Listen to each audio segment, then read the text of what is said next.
Advocate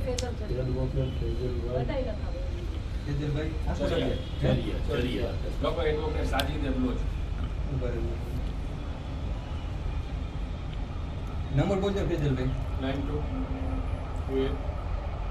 તારીખ 19/4/2025 શનિવાર જામનગર જિલ્લા કલેક્ટર સમક્ષ જામનગરના મુસ્લિમ વકીલો અને ધર્મગુરુ, સામાજિક આગેવાનો, વેપારી સંગઠનના આગેવાનો, વકફ સુધારણા બિલ જે હમણાં બે ગૃહમાં મંજૂર કરવામાં આવ્યું અને દેશના રાષ્ટ્રપતિશ્રીએ પણ મંજૂરી આપી અને ગુજરાતમાં યુસીસી કાયદો લાવવા માટે જે અત્યારે પ્રયત્ન થઈ રહ્યા છે, ગતિવિધિ છે, તેને નકારવા અને વિરોધ દર્શાવવા અમારા મુસ્લિમ સમાજના કાયદાના સુમાહિતગાર વકીલ સાહેબો, અમારા ધાર્મિક આગેવાનો તથા અન્ય અમારા આગેવાનો પોતાનું આવેદનપત્ર લઈ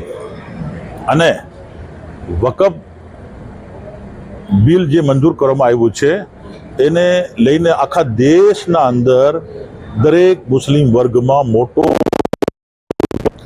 અને પાર્લામેન્ટમાં પણ 232 સભ્યોએ વિરોધ કર્યો. રાજ્યસભામાં છે. ધર્મગુરુઓ, સામાજિક સંગઠન, શૈક્ષણિક સંસ્થાઓ સર્વે તરફથી વિરોધ થઈ રહ્યો છે. આમાં જે વર્ષોથી બંધારણે આપેલ સહુલત અને અધિકાર એ આ સુધારણા કાયદા પછી છીનવાઈ જશે અને યુસીસી આર્ટિકલ 44 એની જોગવાઈમાં યુસીસી માટે સમય સંજોગ એ પ્રકારના હોય કે નાગરિકો પાસે એના વિશે અભિપ્રાય લઈ અને સખત જરૂરત હોય તો દેશના હિતમાં કે રાજ્યના હિતમાં કે રાજ્યની પ્રજા જનતાના હિતમાં યુસીસી લાવી.